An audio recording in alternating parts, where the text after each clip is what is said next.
হে পরম পিতা, পরম ঈশ্বর, তোমার ধন্যবাদ করি, প্রশংসা করি, গৌরব করি পিতা। পিতা গো, প্রতিদিনের ন্যায় আজও এই সুন্দর সকাল উপহার দেওয়ার জন্য তোমার ধন্যবাদ করি। আর ধন্যবাদ করি প্রতিদিন তোমার সকল সন্তানদের প্রতিটা মুহূর্তে তোমার সুরক্ষিত বেড়াজাল দিয়ে আগলে রাখার জন্য।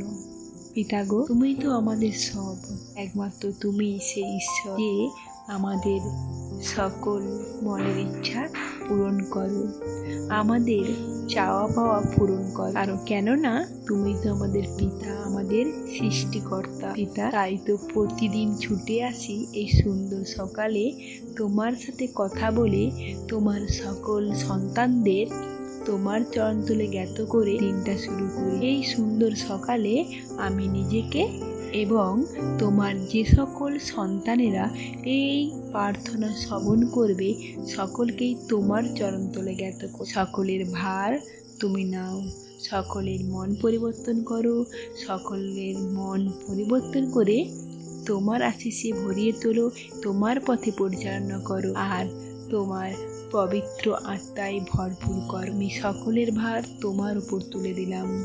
একমাত্র তুমি সেই ঈশ্বর যে আমাদের মধ্যে প্রভু যিশুকে পাঠিয়েছিল আমাদেরকে উদ্ধার করার জন্য। আর প্রভু যিশুকে আমাদের প্রভু হিসেবে স্বীকার করার মাধ্যমে তোমার সন্তান হবার অধিকার দিয়েছো পিতা। তাই তো এই সুন্দর সকালে তোমার কাছে আসলাম পিতা গো। আমি বিশ্বাস করি সকল সন্তানের ভার তো আমি তোমার উপর তুলে দিই। সকলের ভার তুমি নিয়েছো, সকলের জীবনের দুঃখ, দুর্দ, ব্যথা, যন্ত্রণা সব কিছুর ভার তুমি নিয়েছো। নিয়ে তোমার পরশে, তোমার আশিসে তাদের জীবনের সকল দুঃখ কষ্ট দূর করেছো, তাদের পরিত্রাণ দান করেছো, আর তোমার ভালোবাসায় ভরিয়ে দিয়েছো। আর তোমার সকল সন্তানদের গৃহ তোমার স্বর্গীয় দুধগণের দ্বারা ঘিরে রেখেছে। এটাই আমার বিশ্বাস পিতা। আমি বিশ্বাস করি তুমি প্রতিটা মুহূর্তে আমাদের সঙ্গে সঙ্গে আছো। এই যে এখন প্রার্থনা যা যা বললাম আমি শুরু করার আগেই তুমি শ্রবণ করেছো, আমার বিশ্বাস। আমি এটাও জানি পিতা, এই প্রার্থনা যারা শ্রবণ করবে তারাই তোমার আশীষ পাবে এবং তারাই রোগ থেকে মুক্ত হবে। পিতা, তোমার ধন্যবাদ করি তোমার প্রার্থনাকে তোমার আশীষ দান করার জন্য, তোমার প্রার্থনায় তোমার উপস্থিতি দান করার জন্য। পিতা, তুমি প্রার্থনা শ্রবণ করলে উত্তর দিলে আমার বিশ্বাস। এই প্রার্থনা যিশু নামে তোমার চরণতলে জ্ঞাত করলাম। এই প্রার্থনা আমার প্রভু যিশুর নাম হইতে চায়, আমিন। এবার আসা যাক বাক্যে। মার্ক 11:24 পদ। সেই কারণে আমি তোমাদের বলছি, তোমরা প্রার্থনায় যা কিছু চাও বিশ্বাস করো যে তোমরা তা পেয়ে গিয়েছো, তবে তোমাদের জন্য সেই রকমই হবে, আমিন। তাই বলি, হে আমার ভাই বোনেরা, তোমরা ভয় করিও না। পিতার বাক্য বলেছে প্রার্থনায় যা কিছু চাও বিশ্বাস করো তোমরা পেয়ে গিয়েছো।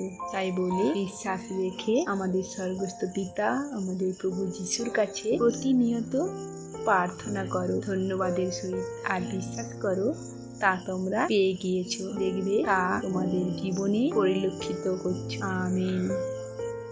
হে আমার স্বর্গস্থ পিতা, তোমার সন্তানদের জন্য বিশেষ প্রার্থনা রয়েছে। তোমার প্রথম সন্তান বাবিন ব্যানার্জি। পিতা, তোমার এই সন্তান এর শরীর পচতে শুরু করেছে, লিভার পচতে শুরু করেছে। পিতা, তুমি একমাত্র সেই ঈশ্বর যে নতুন জীবন দান করতে পারে। পিতা গো, তার এই শরীরকে তুমি নতুন করো, তুমি তাকে একটা নতুন জীবন দাও পিতা, আর তোমার মহিমা দেখাও। পিতা গো, সেই ভার তোমার উপর তুলে দিলাম। আমি জানি পিতা, তুমি তোমার সন্তানের ভার গ্রহণ করলে। হে আমার স্বর্গস্থ পিতা, তুমি এই মুহূর্তে আমার প্রভু যিশুর নামে তাকে স্পর্শ করে তাকে নতুন জীবন দান করো পিতা। সেই ভার তোমার উপর তুলে দিলাম। আর পিতা, তোমার দ্বিতীয় সন্তান মৈত্রী সাইবার ক্যাপ। পিতা, তোমার আরেক সন্তান যে বলেছে প্রার্থনা করতে তাদের সাইবার ক্যাপের উদ্দেশ্যে। সেই সাইবার ক্যাপের নাম হলো মৈত্রী সাইবার ক্যাপ। পিতা, তাদের অনলাইন ব্যবসা, সেই ব্যবসাকে তুমি উন্নত করো আর তাদেরকে পর্যাপ্ত আর্থিক সহায়তা করো। আর পিতা, তাদের ব্যবসার উন্নতি যেমন হয় এবং তাদের পর্যাপ্ত টাকা যেমন সেখান থেকে ইনকাম করতে পারে। পিতা, তুমি ব্যবসাকে সুন্দর করো, সেই ভার তোমার উপর তুলে দিলাম। আর পিতা, তোমার আরেক সন্তান সুমিত্রা সিটের ছেলে। পিতা গো, সে যে বিছানায় শুয়ে আছে। পিতা, সে তোমার ছোট সন্তান, তাকে তোমার আর 5টা সন্তানের মতো স্বাভাবিক জীবন দাও। পিতা, তাকে তোমার পা দিয়ে চলাও, সেই ভার তোমার উপর তুলে দিচ্ছি। পিতা, সে তো এখন শুয়ে আছে, তুমি এই মুহূর্তটাকে স্পর্শ করো আমার প্রভু যিশুর নামে। স্পর্শ করে তাকে স্বাভাবিক আর সম্পূর্ণ সুস্থতা দান করো। পিতা, সে যেমন চলাফেরা করতে পারে আর সুস্থ হয়ে তোমার কার্য করতে পারে, সেই ভার তোমার উপর তুলে দিলাম। আমি বিশ্বাস করি পিতা, তুমি তাকে স্পর্শ করে সুস্থতা দান করলে। আর পিতা, তোমার আরেক সন্তান চক্রধর ঘোষ। পিতা গো, চক্রধর ঘোষের মন পরিবর্তন করো, তাকে স্পর্শ করো, স্পর্শ করে তার ঘাড়ের যন্ত্রণা সম্পূর্ণ সুস্থতা দান করো। এই যন্ত্রণা নামক শয়তানকে ঘাড় থেকে দূর করে দাও। পিতা, তোমার পর্শে সম্পূর্ণ সুস্থতা দান করো। পিতা, তোমার সন্তানের নার্ভ সিস্টেম স্বাভাবিক করো, একমাত্র তুমি অসম্ভবকে সম্ভব করতে পারো, সেই ভার তোমার উপর তুলে দিলাম। পিতা, এখন প্রার্থনায় তোমার যে সকল সন্তানের নামে প্রার্থনা চাইলাম, আমি বিশ্বাস করি তুমি শ্রবণ করেছো আর আশীষ দান করেছো, তোমার পর্শে সুস্থতা দান করেছো। এই প্রার্থনা আমার প্রভু যিশুর নাম হইতে চাইলাম। আমেন।